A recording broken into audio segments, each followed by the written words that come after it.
October 14, the date chosen by the anti-government protesters for a major rally, has a strong political symbolism. It marks the 47th anniversary of Thailand's first popular uprising that led to the ouster of the authoritarian government of Prime Minister Thanom Kittikachorn and brought in a new dawn of democracy. Field Marshal Thanom and his military clique was wielding absolute power after staging a coup against its own government in 1971. But widespread corruption and nepotism led to growing public discontent. The crash of an army helicopter used by a hunting party and carrying wildlife carcasses further fueled public anger.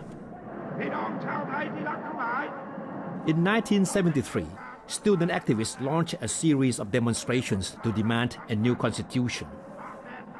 The protests quickly gained popular support. It was estimated that, at their peak, the number of people taking part in the protests swelled up to hundreds of thousands, something unprecedented at the time.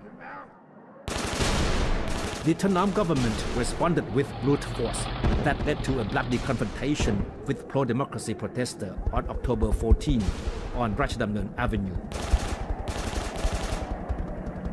Hundreds of desperate student protesters being hunted down by security forces sought refuge inside the Jitradha Palace, where His Majesty King Bhumibol and members of the royal family came out to comfort them. The same night, His Majesty King Bhumibol called for calm in a television address and described October 14 as a day of great tragedy. His appearance immediately brought an end to the violence on the streets.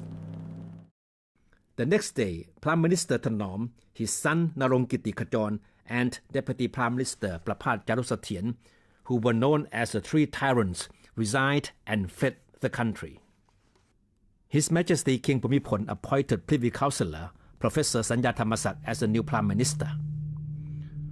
According to official reports, as many as 77 people died and 857 were injured in the bloody uprising. All casualties were civilians. The uprising ushered in a new era of democracy, but it also plunged Thailand into one of its most turbulent political periods that culminated in the brutal suppression of the student movement and a military coup d'etat 3 years later.